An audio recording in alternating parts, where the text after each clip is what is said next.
Hello and welcome to a new episode of Must Reads. This is my show where I go through all of the graphic novels that I think you may have missed or that you might enjoy reading. This isn't by any means a definitive list of all the greatest graphic novels of all time. These are just ones that I've personally enjoyed and I think that you will too. So without further ado, let's get on to today's book. And that is this, Saga from Image Comics. Brian K.Vaughan is the author and Fiona Staples does the art. Now, this is one of my favourite all-time books. And it actually has got 9 trade paperbacks now. It's on issue 54 in singles, where it's taken a hiatus currently.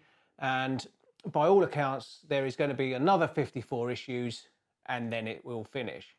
I know a lot of you don't want it to finish. I certainly don't. It is absolutely amazing.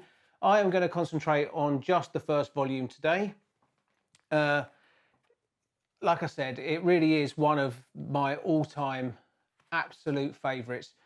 It is a sci-fi adventure, love story, action-packed and funny. I mean, you can't really say anything more than this book is nigh on perfect, really. I mean, that's high praise, I know, but it is just so well written. The characters are amazing. They feel one of them's got horns and the other one's got wings, and they feel very human. Their reactions are funny, but they feel natural. So let me give you a little bit of background as to what's going on. There are 2 warring clans, one from the moon and one from the largest planet in the galaxy. Now, Alana and Marco are the 2 main protagonists, and they have got together, and the warring factions are never ever able to see eye to eye. They've been warring forever. They know that if the moon or the planet were to be destroyed, that they basically live symbiotically like our moon does to our planet. And if one of them was to go, the other one would be destroyed as well. So they've kind of moved their battles out into the galaxy and basically have destroyed loads of other planets instead, which is nice of them. But these 2 have fallen in love, and they have sired a child. And the book actually starts with one of the greatest opening panels I have ever seen. I won't ruin it for you because it is just amazing. But it is basically Alana giving birth to their child. And because it is so against the law, they are now being hunted by people from both sides. And they're called the wingers and the horns, and basically that's just because some of them have got wings, some of them have got horns, and they get caught almost immediately the moment she gives birth. All hell breaks loose. They manage to get away, and thus starts a quick fire 6 comics where they are trying to get to what is essentially a rocket ship made out of a tree in order to leave the planet.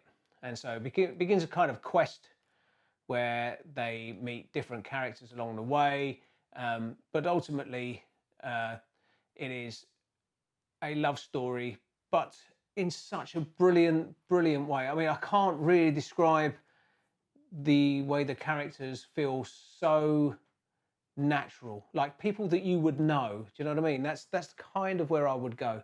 So they are being stalked by a robot prince. Now, the royalty for the planet are they are like human bodies, but they have like televisions for heads, and that sounds bizarre, but it just kind of works. And they're being chased by Prince Robot the Fourth, or IV. I can't really tell whether it's IV. IV makes more sense when he's talking to his wife or his girlfriend, and she's calling him IV. She might be calling him 4. I don't know. That is something that Brian K. Vaughan would have to clear up, I guess. I choose to call him Prince Robot the Fourth, but when they are talking, I call him IV. So I choose both. He has been told by the king that he is not allowed to return to his planet until the child is either dead or in custody, and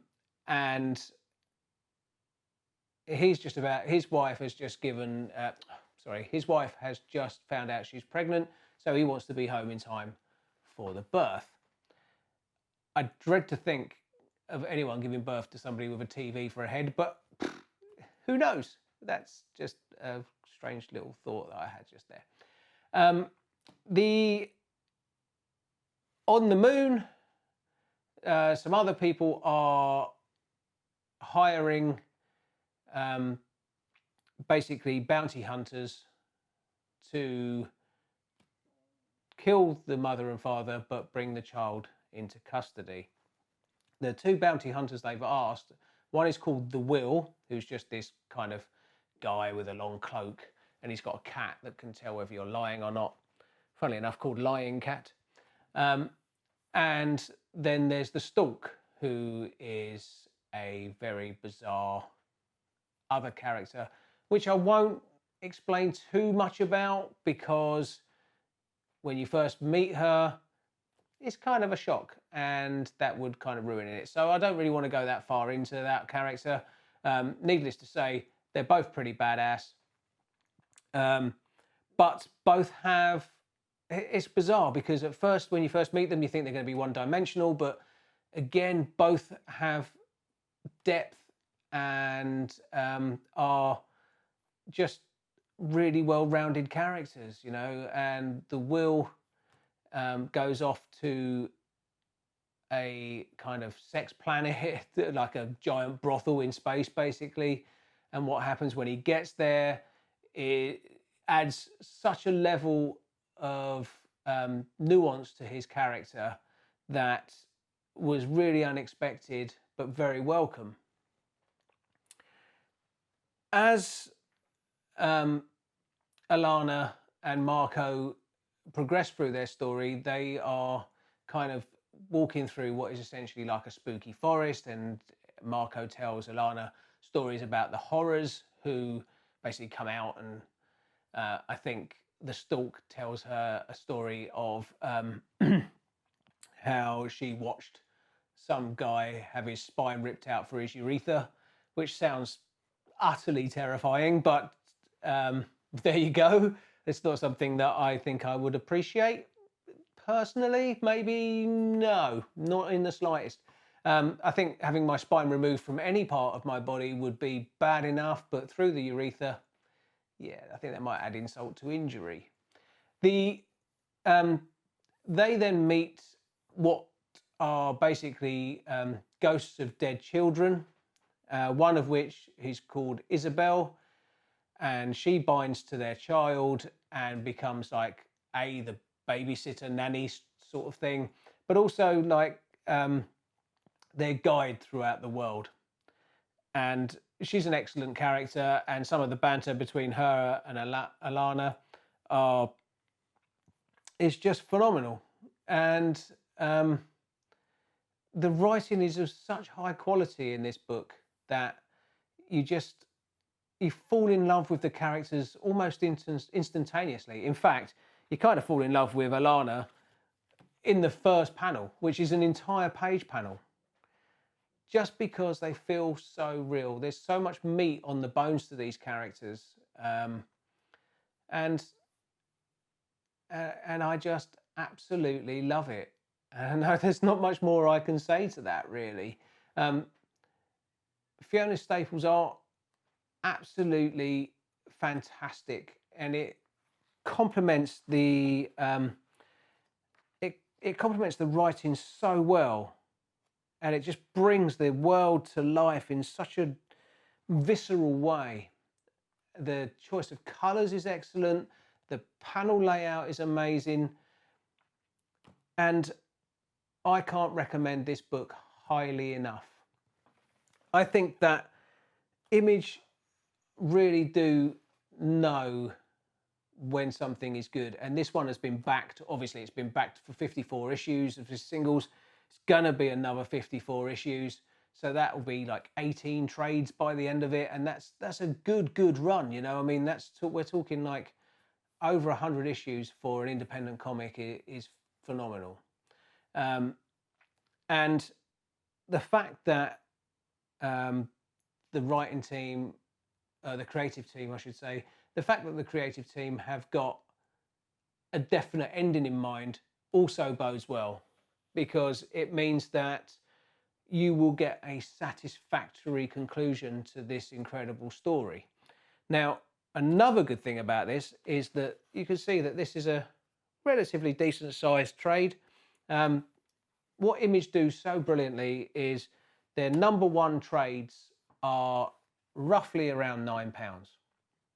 So you get 6 comics for £9 is their first, and that's generally their price for their #1s in trade form. If that isn't value for money, I just don't know what is. I mean, you get a fantastic start to the story, an amazing introduction to the characters, you get beautiful art and brilliant writing, and for £9 or under, you just cannot go wrong. And I would say that if you haven't read Saga, I don't care whether you're a sci-fi fan, whether you're a romance fan, whether you're an action fan, whether you're a gore fan, I think this book will appeal to everybody. I really do. Maybe, I'm going to retract one of them. Maybe if you're just a romance fan, some of the stuff in this book might not appeal to you at all. But ultimately, it is a kind of Romeo and Juliet in space. That's kind of how it feels. But it really is so real. And it's bizarre considering what's happening in it, but the characters just feel so relatable. You know, they are like people that you would know and people that you would love. And their relationships to each other is just brilliant. So if you haven't read Saga, or if you have read Saga and you have left it, then I suggest you pick it up again. But if you haven't read it before, then this is the book that I think you need to read, probably before any of the others in this series. Now, don't forget, there are quite a few of these must-reads on the channel now. I have done, I think, 6 or 7 of them. Please, if you do like it, click like and subscribe. Check out some of the other stuff that's on the channel. We've got a new show called Pop Culture Pickups, where Stuart goes over the stuff that he's been collecting recently, and that's toys and books and comics and everything. We've got another new show starting soon called Attic Attack, where Dan will be reviewing classic toys. So lots of good stuff coming. We hope you're enjoying the channel. Like I say, please do like and subscribe. And we hope that you've enjoyed these, and we will see you very soon. Thank you very much. Goodbye.